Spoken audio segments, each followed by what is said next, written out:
Can you explain Nietzsche's general philosophy and some of his most famous ideas? He's really hard to comprehend. Nietzsche's general philosophy. I probably can't do that. I've been putting together, with my students here, I've been starting to plan a seminar on existentialism and which would focus a lot on Nietzsche and Dostoevsky.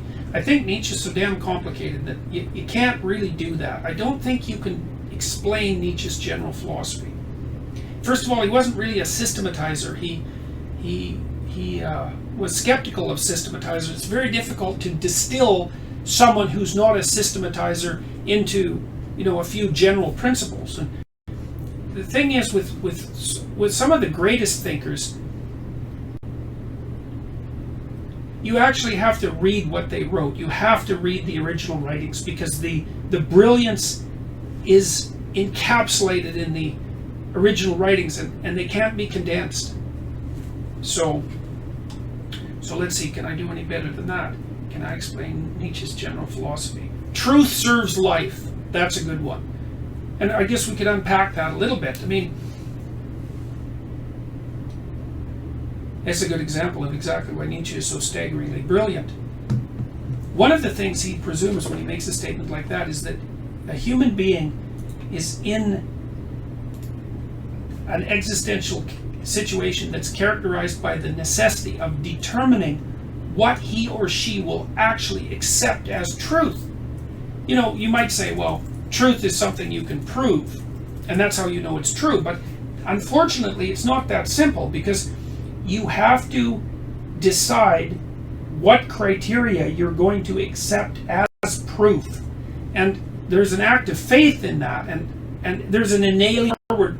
That argument seems to be lacking, and this is the famous is-ought conundrum that David Hume described. Is, okay, well, let's say that you use science to lay out a very detailed description of the nature of the objective world. Well, that still doesn't mean that you know how to act in that world. And that's a big problem. It might be a fundamental problem if the fundamental problem of people isn't what is the nature of the objective world, but how is it that you should conduct yourself while you're alive? Well, Nietzsche believed that the fundamental question was how you should conduct yourself while you're alive. How should you act? And I would say that's the fundamental question of meaning. And science can inform you, but it can't really solve that problem for you. And that's a problem. And then science also has this other terrible attribute in some sense, which is that because science can't solve the problem of how you should act in the world, it impels people towards the conclusion that there is no answer to the question, how should you act in the world? And so that way, that opens up a door to nihilism, and nihilism is it's destructive. It does not facilitate life. In fact, it has the opposite effect. It takes the spirit out of people. It takes the motivation out of people. It makes them bitter. It makes them resentful. It makes them hateful. It's not a good thing. Also, Nietzsche is primarily concerned in some sense with how to act. And part of the reason that he decomposes Christianity to the degree that he does is because he believed that Christianity was a very, very serious attempt to answer the question, how should you act? And he also believed that it had become fatally flawed for a variety of reasons, at least in its typical socially instantiated form. So he took it upon himself to subject it to a criticism. But I've always thought of Nietzsche, it's a terrible image, but I've always thought of Nietzsche as like a maggot in a wound.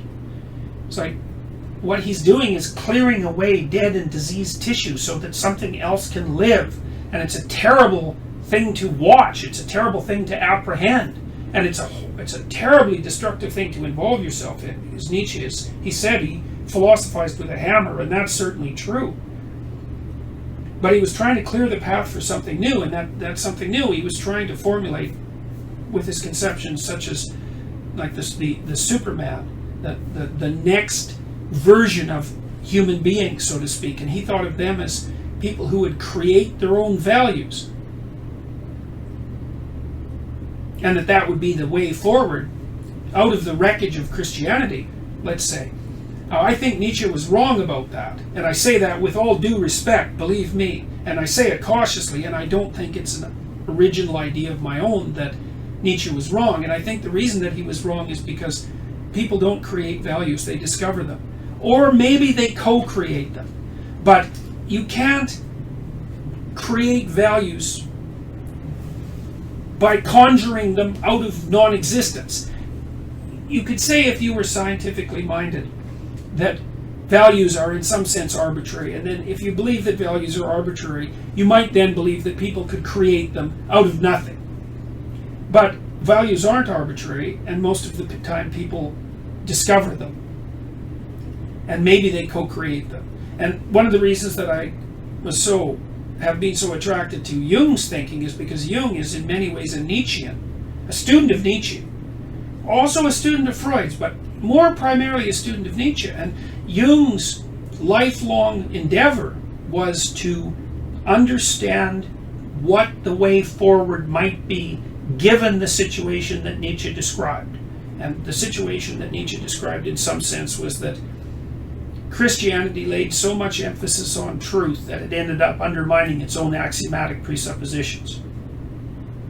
And so then Jung thought, following Nietzsche, well, okay, in principle we have to create new values. But that's partly why Jung got so interested in the unconscious, because one of the things he found, particularly in his analysis of the collective unconscious, was that the values that Nietzsche thought people should create were actually lying dormant in our imagination. That's one way of thinking about it, because that's a good way of thinking about the collective unconscious.